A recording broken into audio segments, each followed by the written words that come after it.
to incline bench press.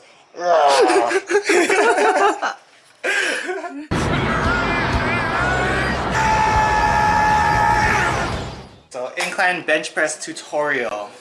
We're going to start from our feet up and talk about everything that I think about when I'm incline bench pressing and little tips that I may have for you guys that are trying to get strong in the incline bench press. So first off, we're going to start with our feet. Okay? If your incline bench press has those little pegs that you can put your feet on, don't use them. Most of the time they're really unstable and hard to utilize. So put your feet on the ground if at all possible. If you have really short legs, then put them on the pegs. But try to get your feet on the ground. Okay? So what I like to do is I like to pretend like I'm pushing my feet through the ground as I'm benching. So I like to stay on my toes and tuck it back under my body. So after I set up, you're squeezing your glutes, pushing your feet through the ground.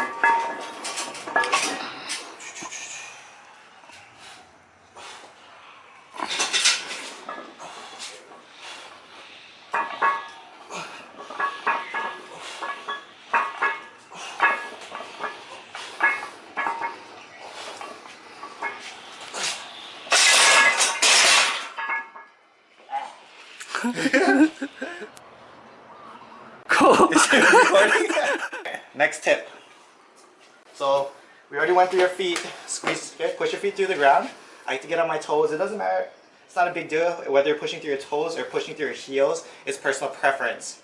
I like to push through my toes, squeeze your glutes. Second thing you're gonna do is retract your scapula. Okay? Roll your shoulders back and down, and pinch your shoulder blades into the bench. Pinch it into the bench and get nice and tight. So you're gonna come here. What I like to do is I like to pull myself up from the bench. So as I'm pulling myself up, I'm pushing my toes through the ground, squeezing my glutes as well, and getting everything nice and tight. So I'm retracting. So I'm pushing pulling my shoulder blades back, and I set them into the bench. Okay, and this is where you get that slight arch, squeezing your glutes, and from there you're gonna go. All right, 1, 2, 3.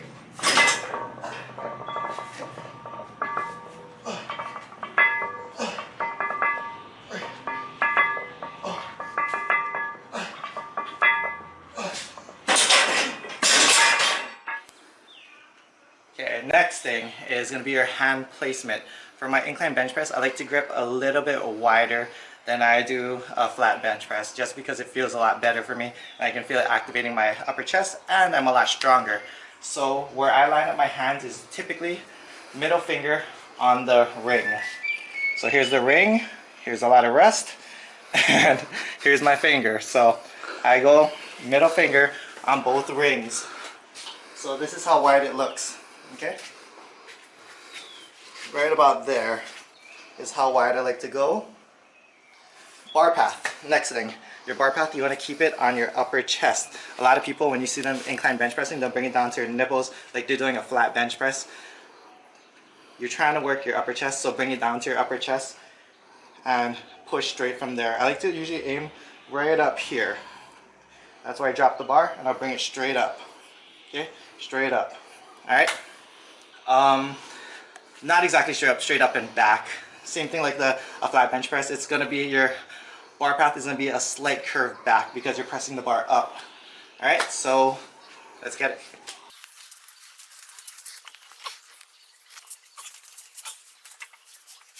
Okay, 1, 2. Oh, it's stuck in the hook.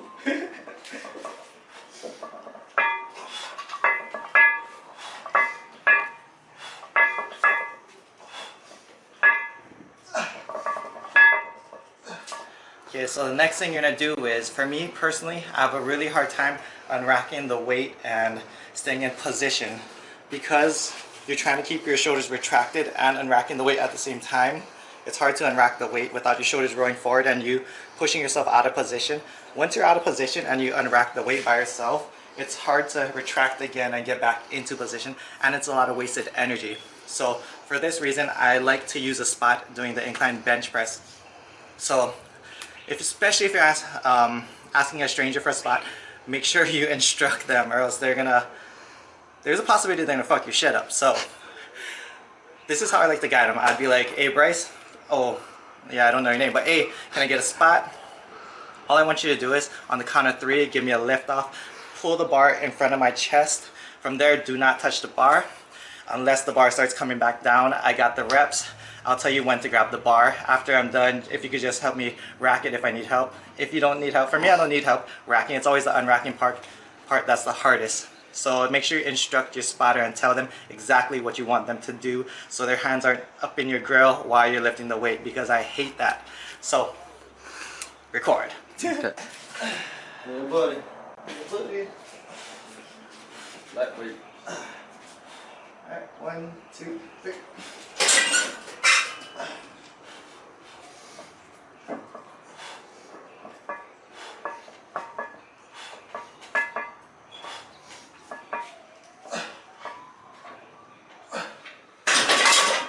Okay. Next, I'm going to talk about the more minute details. So, when you grip the bar, you want to pretend like you're trying to bend the bar to engage your triceps. Alright, so when you grip the bar, pretend like you're trying to bend it. Where your elbows land, that's how you want to press. You want to use your triceps. It's a compound movement, so you want to make sure that you're using chest, shoulders, triceps, and even your legs and everything to a certain extent. Also, your breathing. Whenever I start at the top, a deep breath, explode up. Deep breath. It's amazing how much people don't have rhythm when they lift. Keep a good rhythm, keep a good pace when you lift. Don't jerk, no jerkiness, nothing. Just keep a good rhythm. I mean, it's like dancing. Keep a good rhythm. So.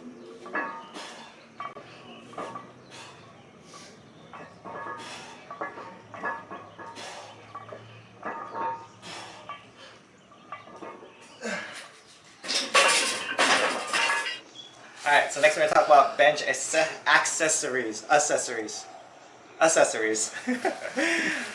So, first off, I use wrist wraps. Why? Because I feel like especially as you get stronger at your benching, it puts a lot of pressure on your wrist. I have really thin wrist, as you can see. So I like to use the wrist wraps. These are Inzer mediums. Okay, they're not the long powerlifting wraps, but they're not the real short ones either. They're medium size, and I really like them. So I highly recommend them. I'm not using them today because today is my deload and I'm only doing 225. Next is chalk. Especially at shitty bars, you need chalk. This bar is a lot of rust on it, so we don't need chalk, and it has enough grip. But at my gym, I like to chalk up the bar. It really helps a lot because my hands tend to slide on the bar. And the last thing, I don't have it on me now, is my Inzer belt. Okay, my Inzer belt. I like the belt for benching because it helps me keep my core a lot tighter. I notice that especially as I go heavier in the incline bench press that it puts a lot of pressure on my lower back and it makes it tight the next day. I notice with the belt it doesn't happen like that, and it helps me keep my core a lot tighter. So I do recommend benching with a belt if you feel like the incline bench is putting a lot of pressure on your back. It's either going to be one of two things. Either, like me, it's putting a lot of pressure on your lower back, or 2, you're arching too much where it's driving a lot of that force into your lower back. So that's my bench accessories. 1, 2, 3. One step on the clip. Got it?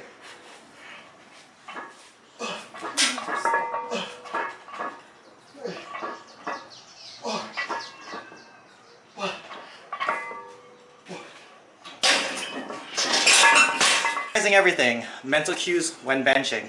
Push your feet through the ground. Squeeze your glutes. Pinch your shoulder blades back into the bench.